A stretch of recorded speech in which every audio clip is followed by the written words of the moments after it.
صلی علی رسولہ الکریم وعما بعد فاعوذ باللہ من الشیطان الرجیم بسم اللہ الرحمن الرحیم۔ رمضان المبارک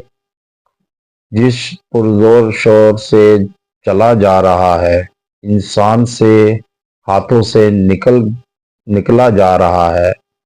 اور انسان جو شخص اس ماہ رمضان میں نیکیوں کو نہیں سمیٹتا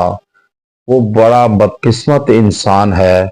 کیونکہ یہ ماہ رمضان سیل کا مہینہ ہے، سیل لگا دی جاتی ہے نیکیوں کی، اور چھوٹے سے عمل پر بھی زیادہ سے زیادہ نیکیاں، اجر و ثواب عطا کیا جاتا ہے۔ رحمتوں کے دروازے کھل جاتے ہیں اور جہنم کے دروازوں کو بند کر دیا جاتا ہے، اور جہنم میں سے جہنم والوں کو خلاصی دی جاتی ہے، اور ماہ رمضان میں جو شخص دنیا سے رخصت ہو، فوت ہو جائے، اس کی بخشش کر دی جاتی ہے۔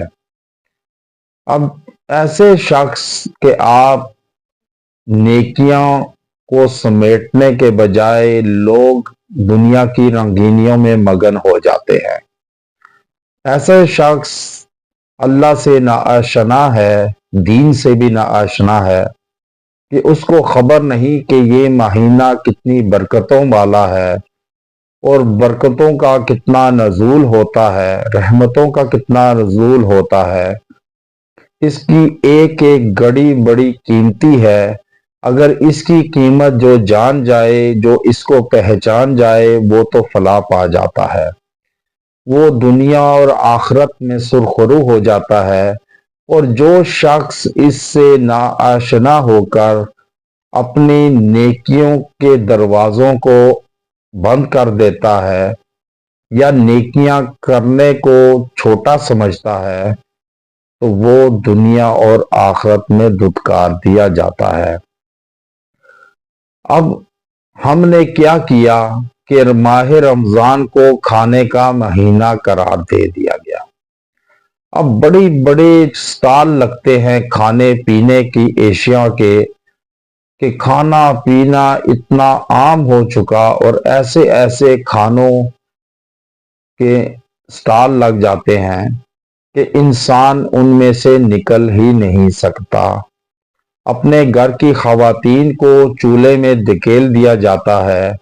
بڑی بڑی لمبی چوڑی فرمائشیں کر دی جاتی ہیں کہ افطاری میں، سحری میں یہ چیزیں ہونی چاہیے۔ اب ان خواتین کو نیکیوں سے روک دیا جاتا ہے۔ اب خواتین جو ہیں وہ نہ تو اس طریقے سے عبادت کر سکتی ہیں، نوافل ادا کر سکتی ہیں، نہ ہی تراویح کو پڑھتی ہیں،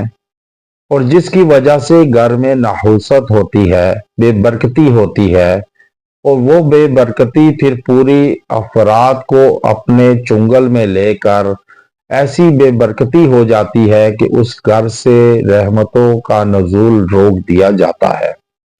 اس لیے کم سے کم اپنی خواتین کو یہ لمبی چوڑی لسٹوں کے بجائے اگر ان کو عبادت کی تلقین کی جائے تو وہ زیادہ بہتر ہوگا، کہ آپ کے بچے بھی اسی درسگاہ میں پروان چڑھیں گے اور نیکی کا عمل کریں گے، تو آپ کی عزت بھی، رسپیکٹ بھی کریں گے۔ اب جب آپ ماہ رمضان میں کم کھائیں اور زیادہ عبادت کریں تو اللہ کے ہاں بڑے مجرب ہوں گے، بلند مرتبے والے ہوں گے۔ تو آج جو وظیفہ لایا ہوں وہ ماہ رمضان میں آپ پورے ماہ رمضان میں یہ پڑھ سکتے ہیں، کر سکتے ہیں، کہ جس کی وجہ سے آپ اللہ کی نگاہ میں مقدس ہوں گے، مجرب ہوں گے، اور نگاہ میں جو شخص ہو وہ فلاح پا جاتا ہے۔ اب وہ وظیفہ کیا ہے کہ آپ نے یہ پڑھنا ہے ہر افطاری کے وقت، افطاری سے پہلے آپ ایک مرتبہ پڑھ لیں، یا ہر نماز کے بعد آپ ایک مرتبہ فرض کے بعد پڑھ لیں۔ وہ کیا ہے؟ اول و آخر ایک مرتبہ درود ابراہیمی کے ساتھ اللہم اعنا فیہ علی الصیام